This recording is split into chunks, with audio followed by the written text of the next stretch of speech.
Bismillahirrahmanirrahim. Jangan lupa subscribe ya. Dan 4 hal yang menjaminkan banyak rizki, bukan memudahkan rizki. Tolong Bapak Ibu hafal. 4 hal bukan menjaminkan rizki, bukan memudahkan rizki, tidak. 4 hal mendatangkan rizki kemari. Dan 4 hal bukan Allah kasih kemudahan berarti kita berjalan mencari rizki Allah kasih, tidak. Bukan dikasih kemudahan, tapi di mana saja kita ada, posisi kita di mana saja, Allah datangkan rizki kepada kita. Yang pertama, qiyamul lail, salat malam. Yang kedua, berbanyak istighfar waktu sahur. Kalau anda tidak salat malam, jangan tinggalkan istighfar waktu sahur. Waktu sahur kapan? Kira-kira 30 minit sebelum azan. Disitulah Allah sendiri memuji. Allah bangga dan senang terhadap orang yang sahur. Sampai ulama berkata, tidak ada ibadah yang terbaik di waktu sahur selain istighfar.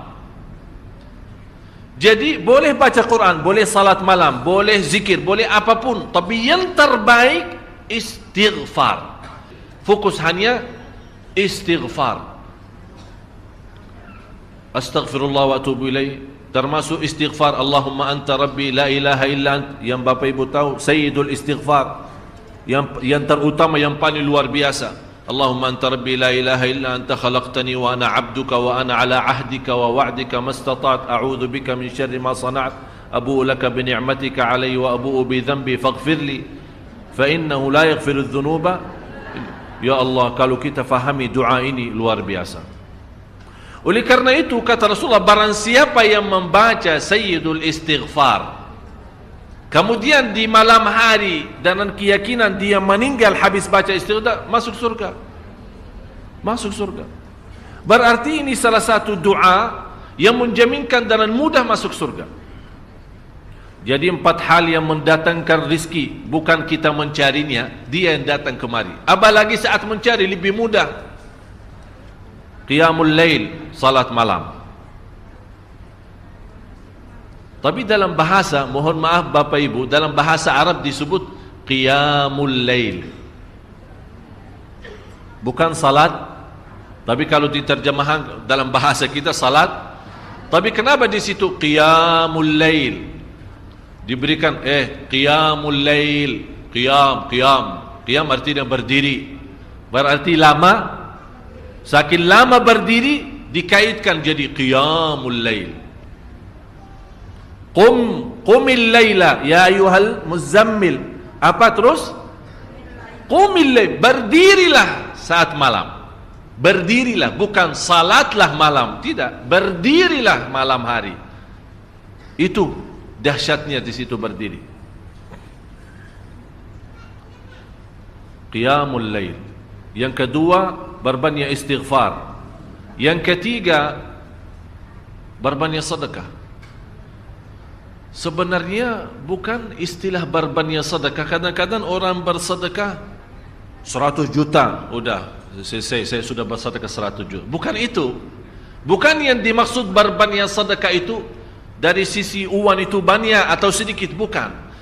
Yang dimaksud rahasia sedekah, ta'ahudus sedekah, istiqamah bersedekah. Istiqamah. Itu tidak menjadi masalah besar maupun kecil. Itu tidak menjadi masalah. Karena bagi Allah tidak ada artinya besar maupun kecil. Kita tidak memberikan kepada Allah, karena Allah Maha Kaya. Tapi rahasia sedekah itu kita terus menerus sedekah. Siang, pagi, malam, siang, pagi, malam, pagi, besok, terus minggu depan. Tidak pernah berhenti. Setiap ada kesempatan selalu kita membawa sedekah. Itu namanya ta'ahudus sedekah. Ta'ahud kalau dalam bahasa sebuah janjian. Seolah-olah kita ada kontrak kerjasama antara diri dengan apa? Dengan sedekah. Itu kata ta'ahud, ahad, berjanjian. Saya berjanji. Seolah-olah ada berjanjian antara kita dalam sedekah. Jadi tidak boleh terlepas dari berjanjian. Seolah-olah kita menghormati berjanjian. Bagaimana menghormati? Kita terus kerjasama. Kita beri, Allah ganti berkah sedekah. Kita beri lagi, Allah ganti masih terus. Kita beri, masih Allah terus ganti. Itulah dahsyatnya sedekah. Jadi Bapak Ibu, jangan nunggu hari tertentu, bulan tertentu, malam tertentu kita bersedekah. Jangan.